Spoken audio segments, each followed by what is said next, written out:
श्री राम सप्तसप्ततितमः सर्ग।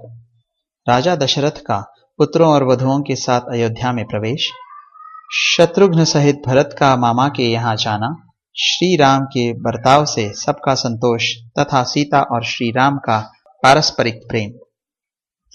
जमदग्नि कुमार परशुराम जी के चले जाने पर महायशस्वी दशरथ नंदन श्री राम ने शांत चित्त होकर अपार शक्तिशाली वरुण के हाथ में वह धनुष दे दिया। तत्पश्चात वशिष्ठ आदि ऋषियों को प्रणाम करके रघुनंदन श्री राम ने अपने पिता को विकल देखकर उनसे कहा, पिताजी, जमदग्नि कुमार परशुराम जी चले गए।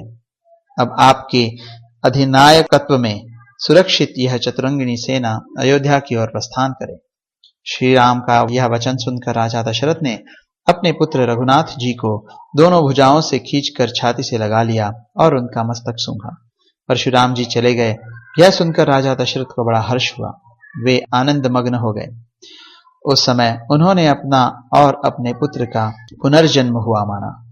तदनंतर उन्होंने सेना को नगर की ओर कूच करने की आज्ञा दी और वहां से चलकर बड़ी शीघ्रता के साथ वे अयोध्यापुरी में जा पहुंचे।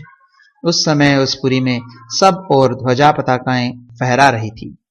सजावट से नगरी की रमणीयता बढ़ गई थी और भांति भांति के वाद्यों की ध्वनि से सारी अयोध्या गूंज उठी थी। सड़कों पर जल का छिड़काव हुआ था, जिससे पुरी की सुरम्य शोभा बढ़ गई थी। यत्र तत्र ढेर के ढेर फूल बिखरे गए थे। पूर्वासी मनुष्य हाथों में मांगलिक वस्तुएं लेकर राजा के प्रवेश मार्ग पर प्रसन्न मुख होकर खड़े थे। इन सब से भरी पूरी तथा भारी जन समुदाय से अलंकृत हुई अयोध्यापुरी में राजा ने प्रवेश किया। नागरिकों तथा पुरवासी ब्राह्मणों ने दूर तक आगे जाकर महाराज की आगवानी की थी। अपने कांतिमान पुत्रों के साथ महायशस्वी श्रीमान राजा दशरथ ने अपने प्रिय राजभवन से, जो हिमालय के समान सुंदर एवं गगनचुंबी था, प्रवेश किया। राजमहल में स्वजनों द्वारा मनोवांछित वस्तुओं से परम पूजित हो राजा दशरथ ने बड़े आनंद का अनुभव किया। महारानी कौसल्या, सुमित्रा, सुंदर कटि प्रदेश वाली कैकेयी तथा जो अन्य राजपत्नियां थी, वे सब बहुओं को उतारने के कार्य में जुट गईं। तदनंतर राज परिवार की उन स्त्रियों ने परम सौभाग्यवती सीता, यशस्विनी उर्मिला तथा कुशध्वज की दोनों कन्याओं मांडवी और श्रुतकीर्ति को सवारी से उतारा और मंगल गीत गाती हुई सब वधुओं को घर में ले गईं।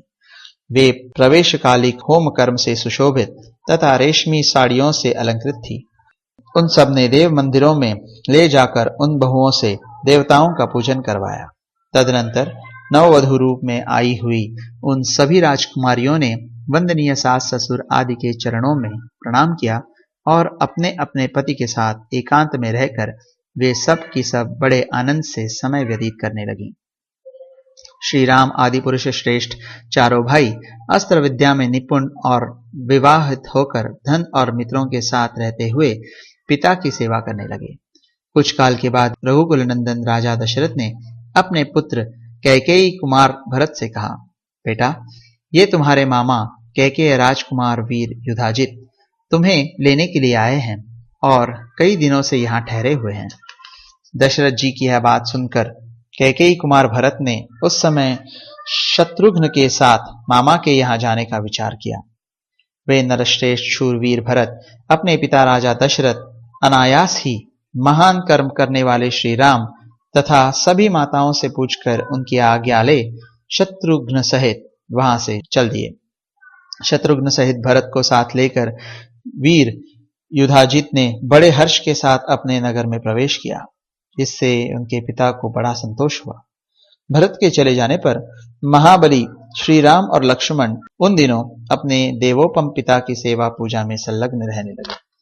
पिता की आज्ञा शिरोधार्य करके वे नगरवासियों के सब काम देखने तथा उनके समस्त प्रिय तथा हितकर कार्य करने लगे।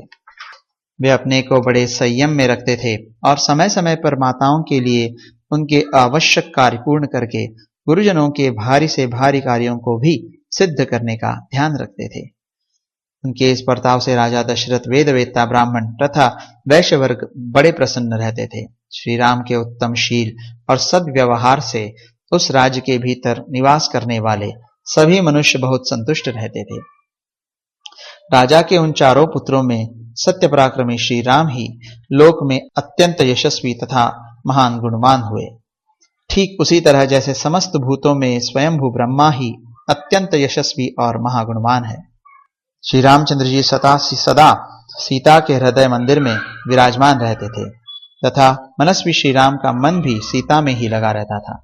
श्री राम ने सीता के साथ अनेक ऋतुओं तक विहार किया। सीता श्री राम को बहुत ही प्रिय थी, क्योंकि वे अपनी पिता राजा जनक द्वारा श्री राम के हाथ में पत्नी रूप से समर्पित की गई थी। सीता के पातिव्रत्य आदि गुण से तथा उनके सौंदर्य गुण से भी श्री राम का उनके प्रति अधिकाधिक प्रेम बढ़ता रहा था। इसी प्रकार सीता के हृदय में भी उनके पति श्री राम अपने गुण और सौंदर्य के कारण द्विगुण प्रीति पात्र बनकर रहते थे।